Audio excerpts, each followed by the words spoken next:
گنتی کی کتاب اس کا 21واں باب، پیدائش، خروج، احبار، گنتی، چوتھی کتاب، 21واں باب، چوتھی آیت میں لکھا ہے، پھر انہوں نے کوہ حور سے روانہ ہو کر بحر کلزم کا راستہ لیا تاکہ ملک ادوم کے باہر باہر گھوم کر جائیں۔ یہ ملک ادوم جو ہے نا، یہ قوم ہے ادومی، عیسو کی نسل سے، یعقوب کا بھائی عیسو، اس کی نسل سے ادومی لوگ تھے، ہیرودیس بادشاہ بھی اس کی نسل سے تھا، تو یہ ادومیوں کا ملک ہے۔ تو اسرائیلی لوگ کہہ رہے ہیں کہ باہر باہر سے گھوم کر جائیں، لیکن ان لوگوں کی جان اس راستہ سے عاجز آ گئی، اور لوگ خدا کی اور موسیٰ کی شکایت کر کے کہنے لگے کہ تم کیوں ہم کو مصر سے بیابان میں مرنے کے لیے لے آئے؟ یہاں تو نہ روٹی ہے نہ پانی، اور ہمارا جی اس نکمی خوراک سے کراہیت کرتا ہے۔ تب خداوند نے ان لوگوں میں جلانے والے سانپ بھیجے، انہوں نے لوگوں کو کاٹا اور بہت سارے اسرائیلی مر گئے۔ تب وہ لوگ موسیٰ کے پاس آ کر کہنے لگے کہ ہم نے گناہ کیا، کیونکہ ہم نے خداوند کی اور تیری شکایت کی۔ سو خداوند سے دعا کر کہ وہ ان سانپوں کو ہم سے دور کرے۔ چنانچہ موسیٰ نے لوگوں کے لیے دعا کی۔ تب خداوند نے موسیٰ سے کہا کہ ایک جلانے والا سانپ بنا لے اور اسے ایک بلی پر لٹکا دے، اور جو سانپ کا ڈسا ہوا اس پر نظر کرے گا وہ جیتا بچے گا۔ چنانچہ موسیٰ نے پیتل کا ایک سانپ بنوا کر اسے بلی پر چڑھا دیا، اور ایسا ہوا کہ جس سانپ کے ڈسے ہوئے آدمی نے اس پیتل کے سانپ پر نگاہ کی وہ جیتا بچ گیا۔ ایک اور حوالہ پڑھیں گے، مقدس یوحنا کی انجیل نئے عہد نامے میں سے،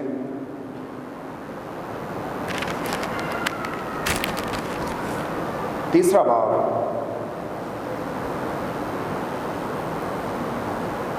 14ویں اور 15ویں آیت پڑھیں گے۔ یوحنا کی انجیل تیسرا باب 14ویں اور 15ویں آیت میں لکھا ہے، غور سے سنیے گا، اور جس طرح موسیٰ نے سانپ کو بیابان میں اونچے پر چڑھایا، اسی طرح ضرور ہے کہ ابن آدم بھی اونچے پر چڑھایا جائے، تاکہ جو کوئی ایمان لائے اس میں ہمیشہ کی زندگی پائے۔ مقدس کلام کے پڑھے اور سنیں اور سمجھے جانے پر خداوند کی برکت ہو۔ سب مل کے کہیں آمین۔ دو حوالہ جات ہم نے پڑھے ہیں۔ مقدس یوحنا کی انجیل میں یسوع مسیح کا بیان ہے اس واقعے کے بارے میں جو پرانے عہد نامے میں ہم نے پڑھا ہے، گنتی کی کتاب 21ویں باب میں۔ یہاں پر یسوع مسیح نیکودیمس سے بات کر رہے ہیں، جو ایک یہودی استاد ہے، جو ربی ہے، اور یسوع کے پاس رات کی تاریکی میں آ کر یسوع سے بات چیت کر رہا ہے، اور یسوع مسیح اس کو تعلیم دے رہے ہیں، سکھا رہے ہیں۔ اور ایک مقام ایسا آ گیا کہ یسوع مسیح کو، نیکودیمس کو یہ تعلیم دینی پڑی جس میں یسوع مسیح نے